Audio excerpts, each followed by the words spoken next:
Da melhor magia da vida. Só Então, meninos, bom dia. Vamos lá começar, né?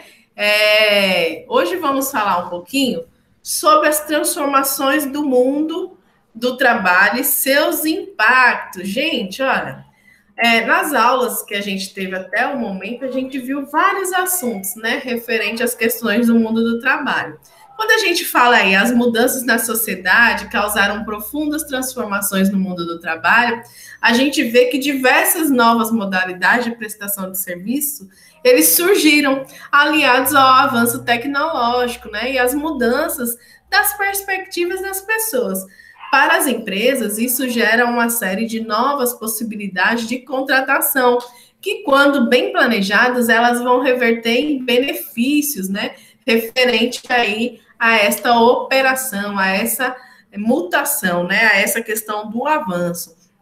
Então, quais são as novas formas de trabalhar? Quando a gente fala em questão do trabalho, a gente está falando o quê? Nas transformações do mundo do trabalho que estão modificando a rotina das pessoas. Isso acontece por vários motivos, como as novas opções de tecnologia, flexibilização das leis trabalhistas, surgimento de novos negócios para os serviços empresariais.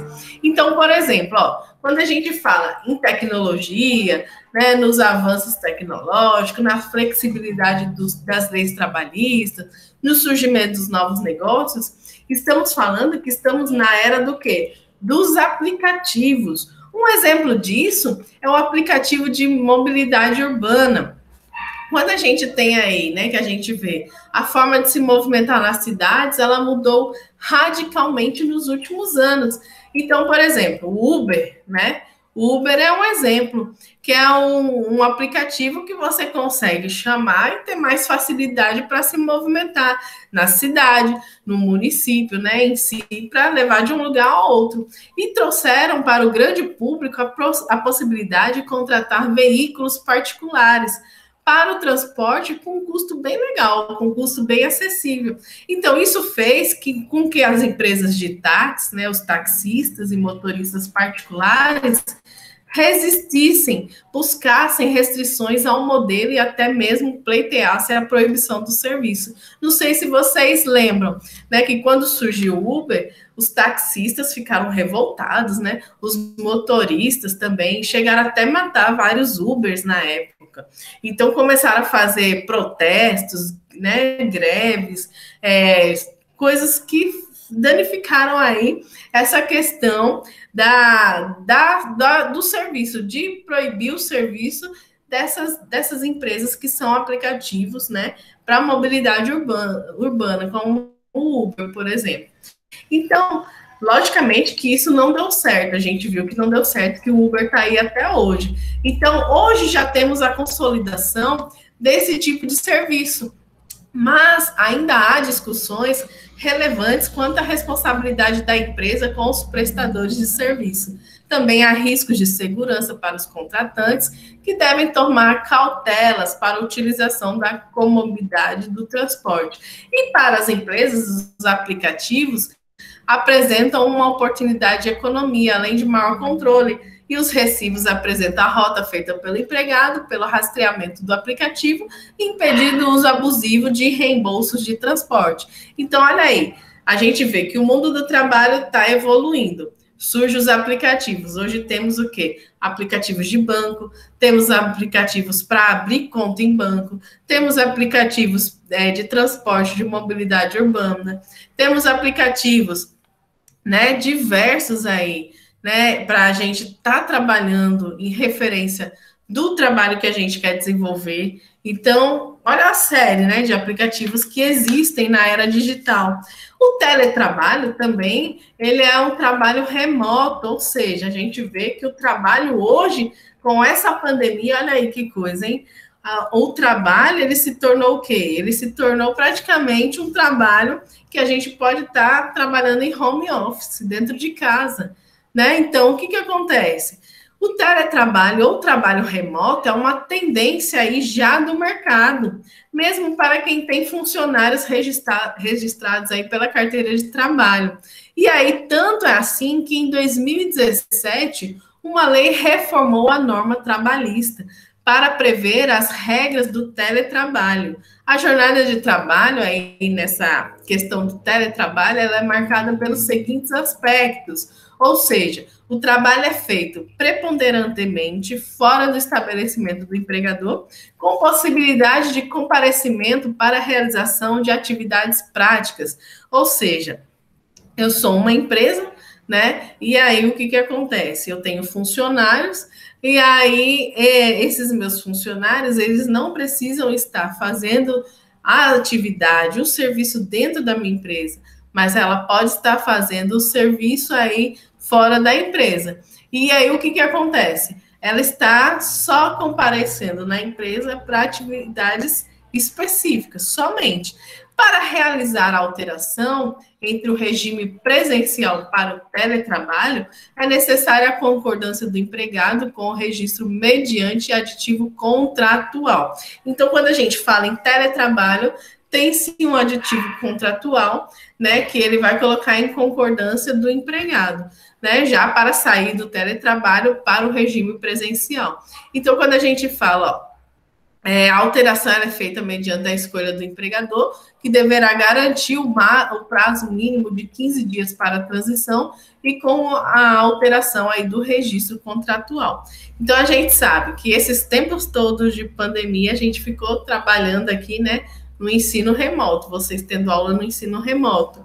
Por quê? A gente teve aí que garantir e está garantindo ainda, né, as questões de segurança pública, né, ordem pública, para não acontecer uma calamidade. E aí foi se adotado, né, mundialmente essa questão do ensino remoto, do teletrabalho, do trabalho home office, né? Então tudo isso aí, olha aí a modificação das questões do trabalho. Eu tenho uma prima também que ela trabalhou todo o tempo dentro de casa, né, fazendo tudo por meio eletrônico. E aí ela nem comparecia lá, e o trabalho dela era prático. Ela conseguia desenvolver e a máquina desenvolver por ela. Então, olha que interessante, né? Você dá um comando no computador e a máquina desenvolve para você o seu trabalho prático. Olha aí a tecnologia em avanço, gente. Então, o empregado ele vai usar os meios da tecnologia e comunicação para fazer atividades normalmente feitas de forma interna. Então, por exemplo, os pagamentos, os reembolsos, quanto a materiais e tecnologias também devem constar aí no contrato. O empregado ele continua responsável pela ergonomia, fiscalização de pausas, intervalo durante o trabalho. Então, um exemplo, se eu estou trabalhando em casa, logicamente que eu tenho que prezar pela minha ergonomia, né? Se eu estou sentada da forma correta, se eu não estou, se eu tenho um tempinho de pausa ou não, né? Para o trabalho já evoluir. E também não há incidências de horas extras, adicional noturno ou sobreaviso. O teletrabalho ou o trabalho remoto, ele não tem hora extra, ele não tem adicional noturno. Essas são algumas regras que saíram aí e que foram reajustadas pelo Ministério do Trabalho. Quando a gente fala em terceirização das atividades, a outra opção é que a gente fala, ó, eu vou contratar alguém para desenvolver uma atividade para mim. E aí a gente tem que, após a reforma trabalhista, a contratação de serviços terceirizados passou a ser permitida em qualquer segmento de uma empresa, então ampliando o uso desse tipo de contrato. Utiliza aí a terceirização, reduz os custos operacionais. Então, quando a gente utiliza aí a terceirização, os custos operacionais eles são reduzidos com a contratação e treinamento, além de trazer a vantagem de disponibilidade de outro prestador, caso haja necessidade. No entanto, é essencial acompanhar o cumprimento das obrigações trabalhistas pela empresa contratada para evitar riscos para a empresa no futuro. Gente, alguém de vocês aí estão trabalhando nesse momento de pandemia? Conseguiram arrumar trabalho nesse momento? Eu não. Não? Tem alguns coleguinhas que eu vi que não estão participando porque disseram assim, que estão conseguiram arrumar, né, trabalho nesse meio de pandemia. Então, alguns conseguiram trabalho home office, outros conseguiram trabalho prático. E aí assim vai, né?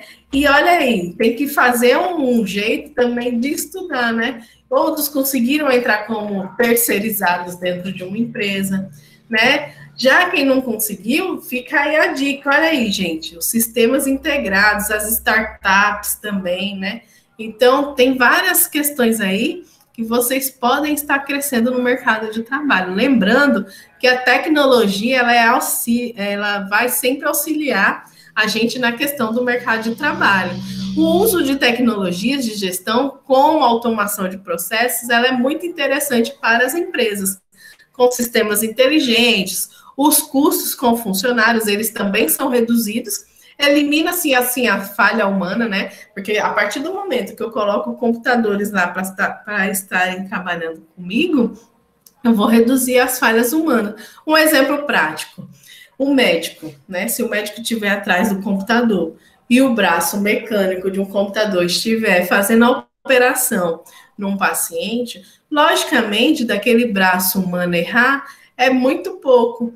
Por quê? Se fosse um médico realmente que estivesse fazendo ali a operação, e se ele tremer um pouquinho, se ele tiver um pouquinho de tremor na mão, ele pode matar uma pessoa, né? Um pouquinho de tremor na mão.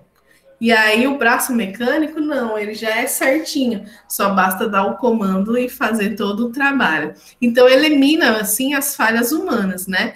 Preenchendo aí as respectivas, né, informações sobre as circunstâncias e otimizando o tempo aí da equipe.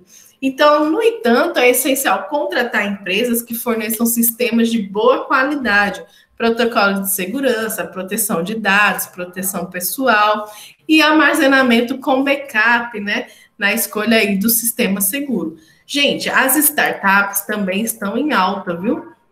As startups, elas são empresas que estão iniciando suas atividades e que também estão investindo em inovação. E as novas soluções são uma opção muito interessante de contratação. É assim, como se trata de fornecimento de produtos ou serviços, não há vínculo trabalhista. Então, o que vai acontecer? Essas startups são empresas criadas eletronicamente. E aí não tem vínculo trabalhista, né? No entanto, é preciso ficar atento à operação da empresa e aos riscos quanto ao possível encerramento do projeto. Antes de contratar uma startup, tem que avaliar sempre os riscos contratuais e operacionais envolvidos. Gente, olha lá. Quais são as vantagens para as empresas, né? Investir em opções diversificadas para fornecimento de produtos e serviços é uma ótima ideia e traz muitas vantagens para as empresas. Economia de custos, maior acesso a especialistas, redução dos custos trabalhistas, aumento da produtividade e flexibilidade do porte. Olha aí que é interessante, né? A gente sempre está antenado nessa questão empresarial. Logicamente que nós, como técnicos e engenheiros, temos que saber aí como é que a gente tem que aproveitar o mercado de trabalho, né, dentro da nossa área. E aí, né, eu preciso aproveitar as novidades da empresa, da construção civil com menos riscos, como é que eu posso trabalhar em cima disso? Né? Então, não adianta sair aí de qualquer forma. Então, eu preciso verificar os benefícios, as opções tecnológicas, o ponto de vista jurídico, os custos, os riscos, benefícios, vantagens, desvantagens, tudo isso aí eu preciso entender. E aí, quais são as questões que eu preciso saber que o técnico em edificações está voltado aí para o mundo do trabalho? Né? Quais são as transformações que o técnico em edificações podem realizar no mundo do trabalho, Laura?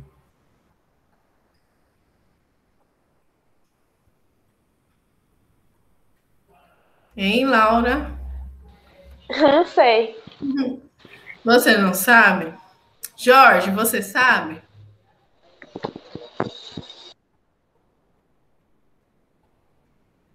Então vamos lá. Acho que a internet de Jorge deve ter caído. Vamos lá. quais são as transformações que o técnico de segurança podem estar aí, né? Voltado para o mundo do trabalho. Gente, é muito interessante que o técnico de segurança, ele pode mudar muito, né? As questões trabalhistas, assim, do mundo do trabalho. Porque ele vai ser a pessoa que vai estar inventando projetos, vai estar inovando, vai estar à frente de uma ferramenta tecnológica, né? Onde a gente tem o AutoCAD, o SketchUp, as ferramentas BIM, né? Então, tudo isso aí que sai de novidade no mercado, fora as outras ferramentas, onde eu tenho ferramentas de modelagem, onde eu tenho ferramentas no Excel, né? Eu preciso entender também um pouquinho para fazer orçamentos.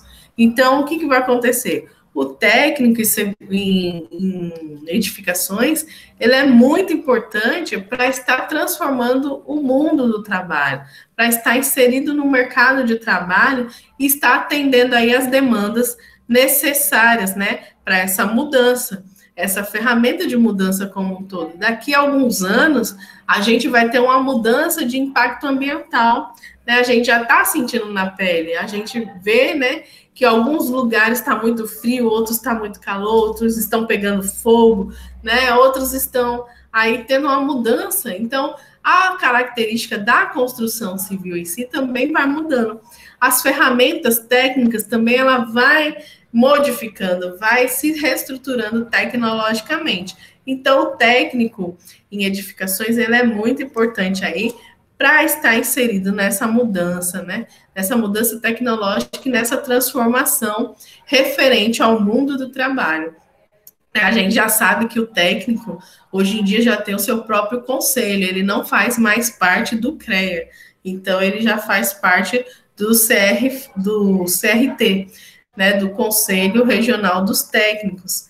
Ou parece que é do CFT, que é o Conselho Federal dos Técnicos. E aí a gente tem que os técnicos já têm o seu próprio conselho também. Então, olha aí a dica importante para vocês, né? Estarem inseridos, buscarem novas ferramentas, novos avanços tecnológicos, informações na área, tudo isso aí é muito importante. Laurinha, tá bom, Laura? Deu para entender tudo certinho? Você é a única que está com a internet aí disponível, eu acho. Deu para entender. É porque eu deixo meu celular bloqueado, né? Aí, quando eu vou desbloquear para responder, aí demora um pouquinho. Então tá bom. Jorge, eu acho que caiu a internet dele, né? E eu vou deixar essa aula gravada para vocês lá, né? E aí a gente se fala na próxima aula, tá bom? Na hora e você olhe lá no Google Classroom todas as atividades, tá bom? Tá bom. Tá. Beijo. Tchau, Tchau. beijo.